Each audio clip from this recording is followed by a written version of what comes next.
Coucou les girls, c'est Colline du blog kolasout.com. On se retrouve aujourd'hui pour un nouveau tuto et ça fait absolument 1000 ans que j'ai pas fait de tuto maquillage. C'est vrai que je m'en rends pas compte parce que tous les samedis on fait les tutos en live à 13 h sur la page Facebook Les Beautés, et si vous n'êtes pas encore l'une des nôtres, et bien rejoignez-nous parce que le samedi on s'éclate, donc c'est tous les samedis à 13 h, à moins que je vous informe que ça a changé d'heure. Et vous pouvez retrouver tous les replays si vous pouvez pas être là à 13 h sur mon blog kolasout.com. Bref, alors c'est vrai que du coup, comme j'en fais toutes les semaines des tutos, j'ai l'impression que j'en fais tout le temps, mais ça fait super longtemps que j'en ai pas fait sur ma chaîne. Et j'ai décidé de faire un tuto vraiment automnal avec des lèvres foncées pour changer un petit peu de ce que je fais d'habitude. Un maquillage pas hyper chargé sur les yeux, mais du coup ça fait une balance assez chargée, mais moi j'aime beaucoup. Et je vais vous montrer vraiment aussi comment j'ai fait le teint. C'est un teint de soirée clairement, et j'espère que ça va vous plaire. Donc je vous laisse tout de suite avec le tuto. Comme d'habitude, je commence en utilisant le Fix Plus de MAC. Donc c'est une brume rafraîchissante et en même temps fixatrice qui va permettre de mieux faire tenir le maquillage toute la journée et de préparer ma peau à recevoir le maquillage. Donc j'attends que ça sèche et ensuite je passe aux sourcils. Pour les sourcils, j'utilise un crayon double embout de chez BH Cosmetics. Donc d'un côté on a un goupillon et de l'autre on a la mine. J'utilise la couleur Medium. On peut l'acheter directement sur le site ou alors chez Etam Beauty, et c'est une marque de maquillage qui n'est pas chère et qui est vraiment de qualité. Il m'a coûté 6,90 € ou 7,90 € il me semble. Pour dessiner des sourcils les plus naturels possibles, je fais des petits traits avec la mine ultra fine et précise, et je suis bien sûr la pousse naturelle de mes sourcils. Si vous voulez en savoir plus à propos des sourcils, sur quelle forme leur donner par rapport à la forme de votre visage, etc., je vous link une vidéo juste ici pour que vous puissiez la consulter. C'est un guide ultra complet. Avant, après. Je vais commencer le maquillage des yeux en utilisant un primer. Celui-ci est de chez I Love Makeup. Et ça va permettre de mieux faire tenir les fards tout au long de la journée et éviter qu'ils ne s'agrègent dans les plis et que ça fasse pas joli. Donc j'en applique jusque sous le sourcil. Pour ce make-up, je vais utiliser la palette Rose Gold de Huda Beauty, mais vous inquiétez pas, les couleurs que j'utilise, vous pouvez les retrouver ailleurs. Plus ou moins, non, vous pouvez les retrouver ailleurs, des couleurs similaires. Donc vous me connaissez les girls, je vais utiliser une couleur mate, presque de la couleur de ma peau, pour faire une base sur toute la paupière jusqu'au sourcil. Ça va permettre de mieux estomper les fards par la suite. Et ça uniformise également la paupière, ça cache les petites veines, etc. Ensuite, je vais prendre la couleur Sandalwood et je vais l'appliquer dans mon creux de paupière, mais aussi sur ma paupière mobile. Ça va vraiment être la couleur de base de ce make-up. Ensuite, je prends la palette Desert Dusk et je vais utiliser la couleur Amber. Donc je l'applique dans le creux de l'œil. Et j'estompe bien, on veut vraiment un look smooth. Donc je tiens mon pinceau assez loin en fait pour mettre un minimum de pression et permettre de beaucoup mieux estomper. Plus vous tenez votre pinceau près des poils en fait, et plus vous appliquez de pression. Et du coup, plus la couleur est forte et va être potentiellement moins facile à dégrader. Et si vous voulez un cours un peu plus complet sur comment dégrader les fards à paupières, je vous ai fait une vidéo à ce propos il y a plusieurs semaines et je vous la ligne dans la barre d'infos comme d'habitude. Ensuite, je prends un pinceau estompeur propre et j'estompe les bords pour que vraiment ça fasse un joli dégradé. Et là maintenant, je vais venir intensifier le creux de paupière avec la couleur Oud. Alors c'est vrai que j'ai dit que j'utilisais la première palette de Huda Beauty, mais en fait non, j'utilise la première et la deuxième. Donc cette fois-ci, je prends un pinceau estompeur plus précis. Et je vais venir l'appliquer juste dans la paupière mobile, à l'endroit où on commence à voir la peau. Parce que pour ma part, j'ai la paupière qui a tendance à couvrir la paupière mobile. Donc je m'adapte. D'habitude, j'ai tendance à appliquer la couleur sur l'extérieur et revenir vers l'intérieur. Mais là, je le mets au milieu et je vais des deux côtés. Je veux vraiment que le point où il y a le plus de couleur, ce soit au centre. Et je reprends mon pinceau estompeur et j'estompe au-dessus pour que ça fasse un joli dégradé. En fait là je crée le creux de paupière que je n'ai pas.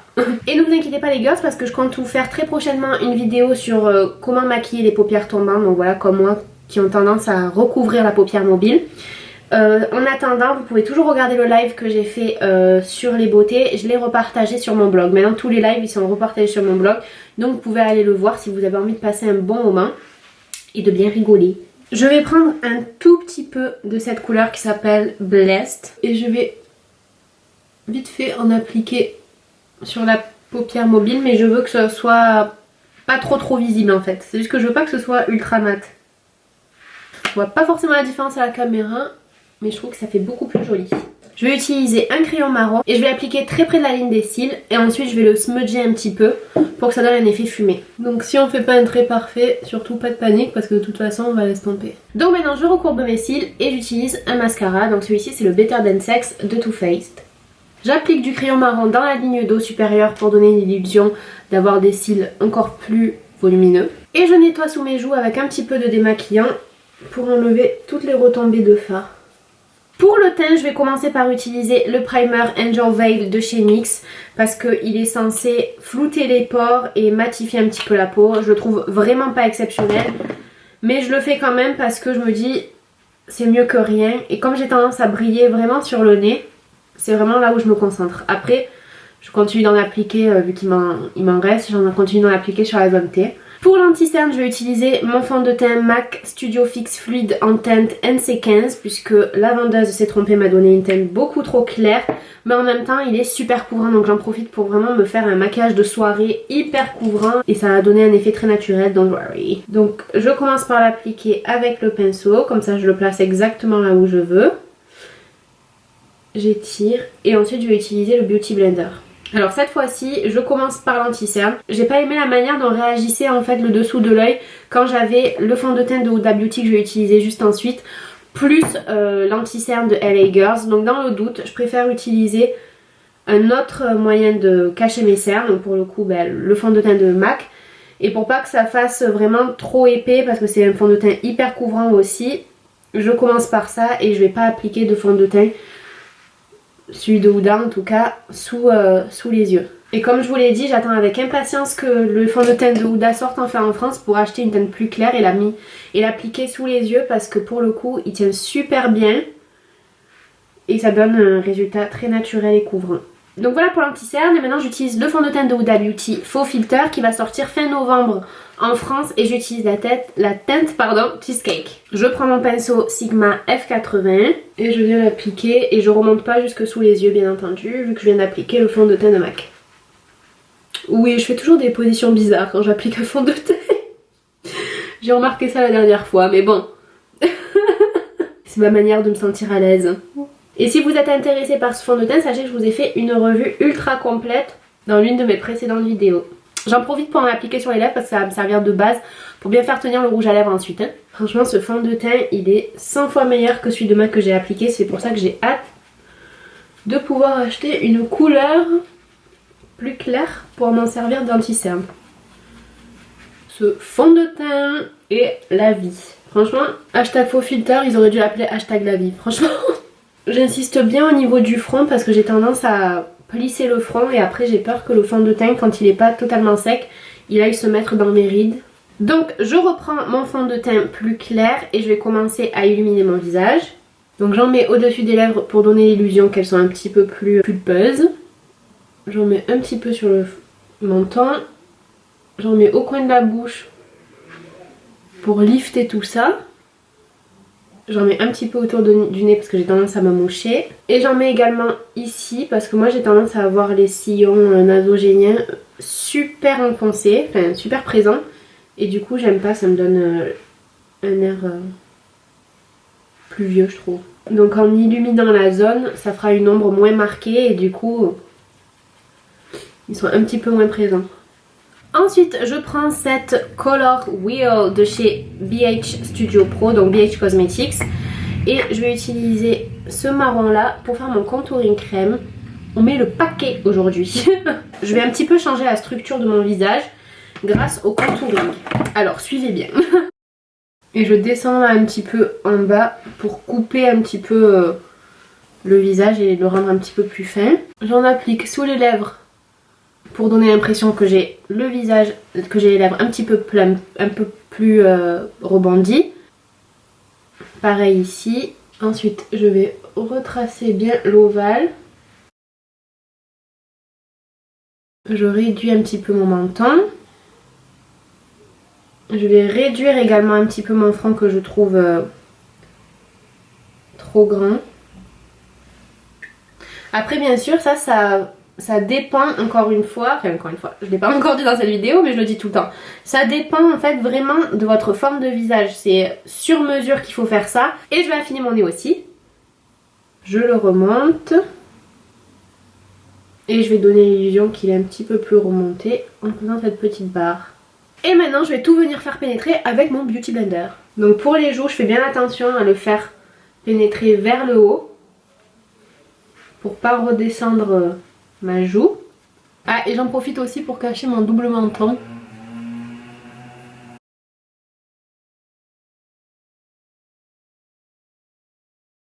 Et pour le nez pareil, je vais vers l'intérieur et non pas vers l'extérieur, sinon ça va vraiment l'élargir. Et pour le nez, je vais même revenir avec un tout petit peu d'anti-cerne, donc ce que j'ai utilisé comme anti-cerne, pour venir le définir une dernière fois. Donc maintenant je vais venir faire tenir tout ça avec la palette Shade and Light de Kat Von D. Donc elle est toute cassée, donc je vais utiliser cette couleur en premier et ensuite je vais venir intensifier avec cette couleur-ci. Désolée, on n'y voit rien. Donc je repasse sur toutes les zones où j'ai appliqué du foncé. Et surtout, j'estompe bien. Et ensuite avec la couleur foncée, je viens intensifier certains points clés comme vraiment très près là de l'oreille pour vraiment couper. Donner l'impression que c'est beaucoup plus fin. Là au coin de mon front parce que je le trouve trop grand.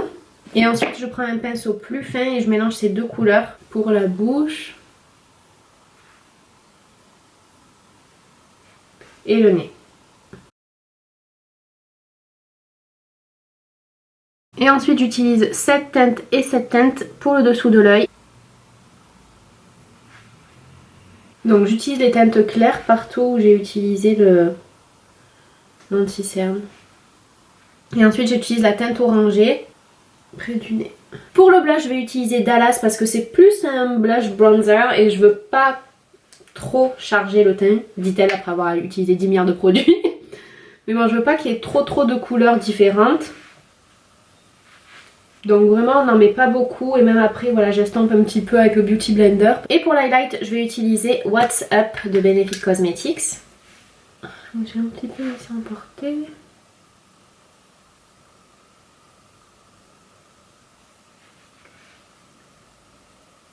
Where is it? I'm looking for my Beauty Blender. Ok, mais c'est fou quand les choses peuvent disparaître sur ce bureau. Je ne comprends pas. Ok, donc on va quand même terminer le regard et je reprends Sandalwood que je vais appliquer sur la paupière inférieure. Et j'estompe. Et je fais attention aussi de connecter avec la paupière supérieure sur l'extérieur. Et je viens réutiliser Oud, pareil, très près des cils. Je vais pas jusqu'à l'intérieur pour pas fermer le regard. Et pareil, je viens estomper un peu. Et un petit peu de mascara. Donc maintenant on passe aux lèvres. Comme vous voyez, j'ai déjà une base de fond de teint qui va permettre de faire tenir la couleur bien plus longtemps. Et je vais utiliser un crayon, donc celui-ci est de chez Sephora. Je sais pas du tout, je connais pas du tout la teinte, il est minuscule. Et comme on va faire des lèvres foncées, ça a tendance à rapetissir les lèvres.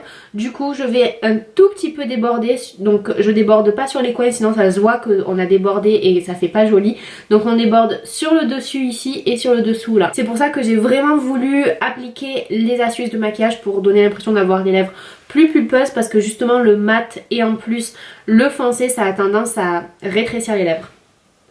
Donc c'est pas parfait mais c'est pas grave parce qu'on va nettoyer ensuite, mais avant on va appliquer le rouge à lèvres. Je vais appliquer le rouge à lèvres 885 Midnight Merlot de Maybelline. Voilà, j'ai eu un petit problème et il est super beau. Bon, je vous avoue que je suis un petit peu déçue de ce choix parce que l'application est pas easy.